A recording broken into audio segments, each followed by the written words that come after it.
Married with Channels podcast. I'm Moose. And I'm Jody. We are a married couple, and we're talking about TV shows, giving our takes, reviews, and movies, but mostly TV shows. Yep. Thank you for joining us today, this morning, tonight. Whenever you're listening. Whenever you're listening. That's right. It's the beauty of podcasting. You can listen whenever the hell you want. Sometimes it takes me a week to finish a whole episode of a different podcast. Same. But here we are. We're talking about 3 shows, so let's get into it. Mandalorian's back for season 3. Season 3 is back. Mando and Grogu. Grogu. Everybody's favorite retail item. All right, let's fade that out. So season 3 has kicked off as of this recording. We've gotten through the first 2 episodes of season 3, and, it's The Mandalorian. Yeah. For me, I think the shine has kind of worn off a little bit. I like Mandalorian. It's fine. Mm-hmm. I think what happened is, as a Star Wars fan, over the years, you get kind of fed these little nuggets of Star Warsdom. Star Warsdom. Ooh, that sounds like that should be copyrighted. What was that? Like wisdom, but it's Star Wars universe. You get fed the little nuggets of Star Wars stuff over the years. You get the prequels from 1999. Those suck, but they still kind of help you out as a Star Wars fan. Then the trilogy came along in 2015, and that was middling quality, but still you got the Star Wars stuff. Chewbacca, lightsabers, that whole world. And then some like Mandalorian comes along, you're like, cool, this is different. This is Star Wars-y, but it's still different. And then it almost got watered down a little bit. Okay. With Boba Fett. So it's not quite as shiny and cool for me anymore. I gotcha. And then Andor came along, and I thought that was just quality. Yeah. Like that was just a good show. Not a lot of Star Wars going on with that, but definitely Star Wars. And Mandalorian, it's like, and I'm not trying to shit on Mandalorian. It's a good show. I enjoy it. It's just not like, cool. We need to check it out. I think too, I still love it. And let's face it, I just watch for cute Grogu moments. Cutest damn thing on television. Oh my gosh. Easily. I just love him. But I also too kind of feel like this faded for me a little bit. And maybe it's because, we're watching The Last of Us as well. There's some kind of parallels there drawn for me. Like they're both kind of father figures for this child that they weren't really expecting. Pedro Pascal's got that, he's typecast now. Kinda, yeah. Father of a child/infant who is needing a father figure. Absolutely. And he has to guidance. fight to kind of keep for survival for both of them. They have a goal, usually. It just kind of, it's more of the same there for me. But with cute Grogu moments. And speaking of Grogu, I like what they're doing. It seems like Grogu's now doing more. Yeah. Granted, it's only 2 episodes, but the second episode where they go back to Mandalore and they go down into the mines, Grogu's very much a part of saving Din Djarin, the Mandalorian. Yeah.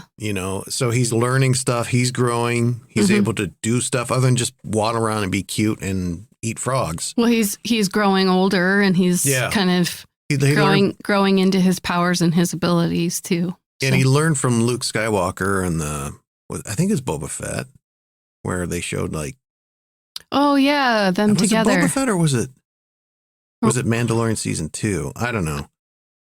But they had this 2-episode arc where, it was Luke Skywalker and Grogu training. Yeah. And it just didn't fit with whatever show it was on. But anyway, so he's learned stuff. Yep. He's not pursuing the Jedi way, but he knows how to do stuff. And Mandalorian taught him some navigation skills in the plane and all that, or the speeder, whatever you want to call it. Yeah. He's a quick study. Grogu is. Yeah, and he's using his force to knock bad guys back and out of the cave, etc. And I like the first episode with the big giant crocodile attack. That was interesting. And I do like episode 2. I thought the creature creation was interesting. Oh, yeah. Can I bring up my point that I feel about both, like episode 1 and episode 2. There were a couple scenes where it totally had like a Fraggle Rock or Muppets feel to the creatures. Like there was a scene on, they were with Grief Karga, played by Carl Weathers. And they were trying to get the droid fixed. And they were like, almost like these little mouse-like creatures. And they totally were like Muppets Fraggle Rock memories for me. I don't know. That's just what it reminds me of. And, and then in this episode, when they're going down into the Mandalorian mines, you know, kind of into the underground city area, wreckage, whatever you want to call it. There were some creatures there that I felt like, oh, they look like Muppets or Fraggle Rock things, where they had to kind of fight them off. Are you talking about the flying lizard things or the cave dwelling? The cave dwelling bipedal creature, Alamites. Alamites, thank you. Yes, that's what they were called.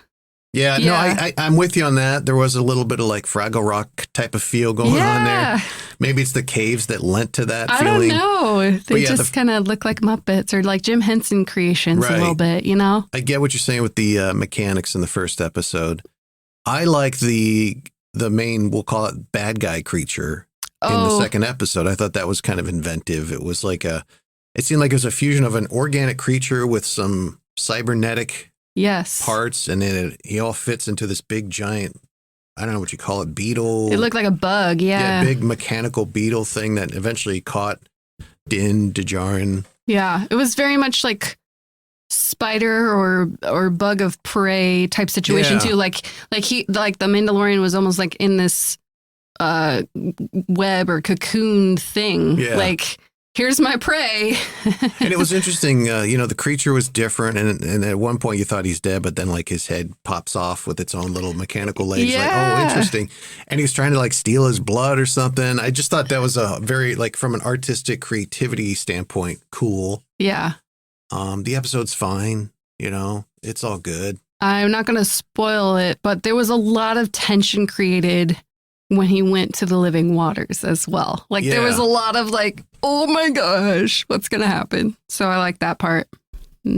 Yeah. And theoretically, the next episode, we'll see kind of what happened with that tension. Because it was like, because that's the creature they encountered that they based their logo and crest on. Yeah. But so again, to reiterate, I like The Mandalorian still. I think it's just kind of leveled out for me. Sure. Whereas season 1, 2 is kind of trajecting upwards. Mm-hmm. The trajectory was upwards.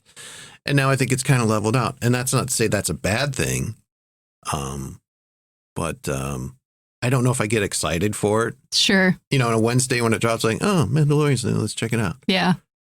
There's another show that I kind of get excited about when new episodes drop, and we'll get to that. But anything else on The Mandalorian season 3, Jody? Grogu is the cutest. Right? Jody, I got Jody a Grogu doll. Oh my God. One Christmas, and it's sitting there right by her bed. Yes. Our bed. I snuggle it sometimes. So, yeah, theoretically, you see Grogu every morning. Mm-hmm. And I always hear you, good morning, my sweet Grogu prince. Moving on to a new show on Peacock TV, which is like the NBC Universal whatever streaming service. Poker Face, show starring Natasha Lyonne. It's if you don't know the premise of the show, she is a woman who can tell when somebody's lying. It's almost like a superpower for her, and she starts off in Vegas or Reno, working at a casino. And bottom line, she's got to run and kind of drive across country to flee this big casino owner who's trying to hunt her down and probably kill her. Mm-hmm. So she's on the run, and that takes her into different locales, different towns, communities, and that sets up your weekly different murder scenario. Mm-hmm. Or mystery or whatever. Yeah. And the way that each episode works, we see the murder happen, mm-hmm. and then it kind of backpedals a little bit to before the murder when Charlie, Natasha's character, comes into town. And she kind of susses out who killed whoever died. Mm-hmm. Using her skills of sniffing out liars and intuitiveness. And mm-hmm. I mean, this show's gotten a lot of press and hype. A lot of people love it. Mm-hmm. A lot of critics do anyway. I don't know if I know anybody who says, "Oh, this is a good show. You should watch it." Hmm. But the critics love it. Mm-hmm. I mean, Natasha Lyonne's great. It's kind of like this day's Columbo. Yeah. Kind of. Yeah. I don't think it's all that great. Sure. I think it's a fine watch. Yeah. But it's not. I don't think it's living up to the hype. Okay. I think it's because it's from Rian Johnson, who Hollywood loves. Yeah. And I think that adds about 40% of the, wow, this is great factor. Sure. If people stood back and said, like, didn't know it was Rian Johnson, you might think it was good, but not like, oh, it's fantastic. Sure. Okay. I think it's good. And I think that the main character is good. I can see where it has a pretty specific formula for each episode, and where as you watch that can maybe kind of get a little bit you know. Yeah. And I think that for the most part, except for the last episode, like casting and acting was pretty good, but the last episode that we watched, it was a little off and hokey for me. I don't know, it was just kind of hammy. I don't know. It just didn't do it. The supporting actors, the supporting roles there, not the main characters, but they just, I don't know. They just kind of were a little off-putting for me. But Yeah. I don't know. It's good. I wouldn't say it's like, oh my God, I love it. Yeah. But it's good. It's good. There's some moments there where I'm kind of like, she just happened to stumble into the radio station, and there just happens to be a guy doing all the shifts on the station. Yeah, I have logged a lot of miles listening to you, man. You're blowing my mind right now. What else do you do? The Morning Buzz with Jimmy the Jerk. No. The Knitting Circle with Kathy J. Fucking Kathy. Y la Poderosa Super con T.J. Sanchez. Oh, I'm not sure that one's cool to do anymore. Yeah, I was a theater major in school, and there's a lot of hours to fill in here. And later on the episode, he ends up helping her out by impersonating the voice of one of the main suspects to another suspect, getting her to confess while on the phone to the main suspect. It's actually the radio guy. And it's a little far-fetched on some of that stuff like that. I'm not saying that's bad, or it's not taking me out of it. It's just, I don't think it's super clever. Sure. And I think on the plus side, I think she's like, if this show wasn't written for her, it's the best casting ever. Sure. Natasha Lyonne for that character. Absolutely. She was built to play that sort of thing. Yes. What do you think about shows like this, a murder mystery, where we find out who did it as the viewer first, and then we're kind of along for the ride? I mean, it's different. It's a different take on it. It doesn't leave that like it doesn't challenge my brain and like, oh, maybe it's this person, or maybe it's that person now, like you don't kind of go through that in your own mind as you're watching, because you already know. But it's more about like, how is she going to capture them? How is she going to get justice for this crime, kind of thing. Yeah. So that part's kind of interesting. She gets a little creative. She's smart, Right. She uses her powers for good, so that's cool, I don't know. I think it's more engaging for the viewer when we don't know who did it. Yeah. Until the protagonist knows. Sure. Until they spell it out for everybody. I don't claim to have watched a lot of Columbo, but I know any kind of like Murder, She Wrote type of show, or shoot. I can't even think of examples. Law and Order SVU. Yeah, all the Law and Order stuff. Criminal Intent, all that stuff. Yeah. The best ones, I think, are when you, as the viewer, are kind of like, oh, I wonder if he did. And in your mind, you're trying to figure it out. Like, well, he was at the deli when she was murdered. Sure. But he doesn't, It's more of a brain puzzle for you, a challenge for you. Yeah, I think you can have both. The kind of, like in the second episode of Poker Face, she, really embraced the wood knowledge she imparted on her from the barbecue guy. He really had her taste wood that they used for the smoking of the meats process. And with that, she was able to determine who killed the victim. Yep. Which is cool, but why not throw in stuff where we're going along with it, so that we can maybe figure it out. Yeah. Like, it's a good show. It's just, I'm not in love with it. I think it's just a rearranged, fresh take on the murder mystery, I guess, Yeah, the weekly whodunit. Yep. So Poker Face, yeah. I'd say go check it out. Yeah. Moving on to our third and final show this week of the Married with Channels podcast. It's finally back for season 2. The reimagining of Perry Mason on HBO stars Matthew Rhys as Perry Mason. This takes place years before it. And if you go back to our episode, I think 9 and 10, we talked about the reimagining of Perry Mason on HBO. We're fans of it. We liked it. Absolutely. This is a new season. It's a new kind of, whereas Poker Face is a murder of the week, this one's looks like a murder. And throughout the season, trying to figure out who did it and why, and all the ways that affects the lives of everybody involved, including our protagonist. I love Perry Mason. I love the mood. It's like that. I love LA Noir. Yeah. Like LA Confidential, Chinatown, which I've seen half of. Any show set in the LA Noir type of world, the Gumshoe and the Philip Marlowe novels. Sure. And this one does a good job of making it feel like you're there. Absolutely. I love a good period piece. I love the costuming of this one. The set pieces are cars, amazing. The music. Yep. They've done a really good job kind of, encapsulating that era and what it was probably like then. So. Yeah. And, stuff like, I think it's good for a younger audience to watch a show like this because you see stuff like, wait, there was a hotel just for black people. And right. Some of that historical racism that was happening. Just the way society was back then. Yeah. And now, I mean, absolutely. It just really puts you in I think 1932. There's some history there too. Like one of the characters is trying to get a baseball team in LA. And there's a line where he's like, New York has, this many teams and Chicago has 2 teams and we can't get one, I'm like, wow, this was before LA had a baseball team. Like, and I wonder how true that is because the guy who is kind of murdered is trying to get the baseball team in town. He's some son of a highfalutin guy and figure in LA. And he makes it sound like nobody wants to be in LA or have anything to do with LA. As we know LA now, it's like a major metropolis. Absolutely. And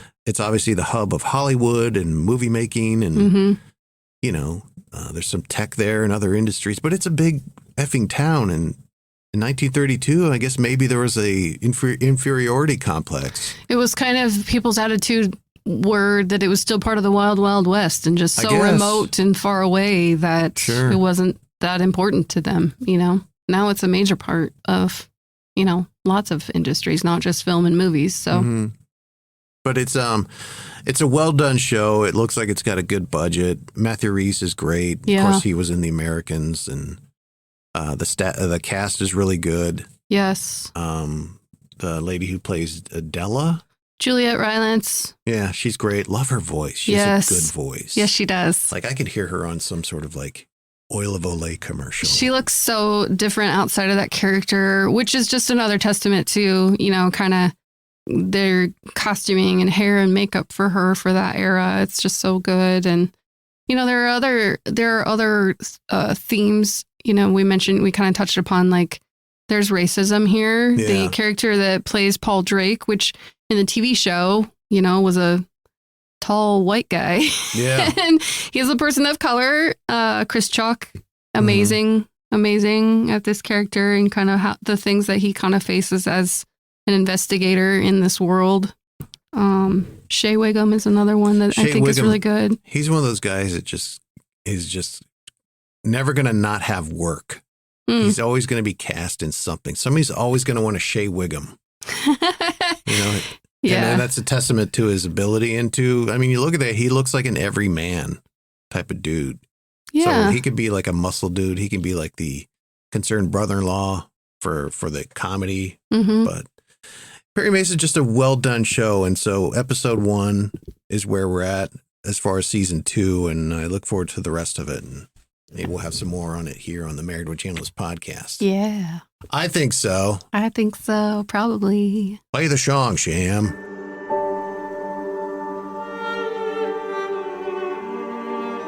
It's kind of a morose show. It's definitely more...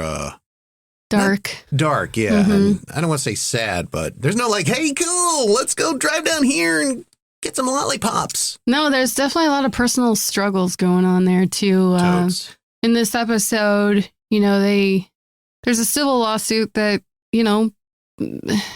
Perry is representing the person. Sean Astin's character. Yeah, the person suing the other person, and the Sean Astin's character kind of goes for the jugular, and it basically puts a family out of a business and earnings, and he kind of wrestles with that a little bit personally. Like, yeah, that's great, we won, but I, ruined a man's life, and so there's some personal struggles and stuff there too. Right, and I'm glad you brought that up because the first season of this Perry Mason, he's not a lawyer. He's, I think, an investigator for a lawyer. Yeah. And it's interesting to see that evolution of him becoming a lawyer. That's essentially how the season ends. Yep. He becomes a lawyer, represents the lady. Yeah. And then the season ends. Yeah. Now it seems like, okay, what kind of lawyer do you want to be? Yeah. Is where we're at with Perry Mason. Like now he's representing some shithead grocery store owner who wants to squash anybody who threatens his business. Yep.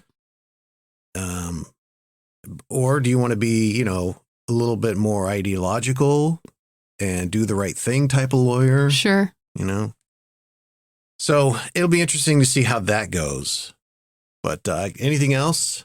No, I think, the one thing I wanted to add with the other aspect of personal struggle, like, season 1, he represented Emily Dodson and kind of did right by her, but he's struggling because she ended up committing suicide. And, that weighs on him all the time with every other kind of case and kind of on the day to day for him. Like, and it is that struggle. Like, I did the right thing and it ended up bad anyway. Right. So I'm going to go into this other avenue, like civil law, and make a crap ton of money. And then it's like, well, that doesn't sit well with me either, know? So what am I it's left interesting. with? Yeah. So it's kind of interesting to watch that struggle play out probably over the season. But struggle equals good show. Yeah. Perry Mason, go check it out. And you can also, I think you'll check out Mandalorian. You probably have by now.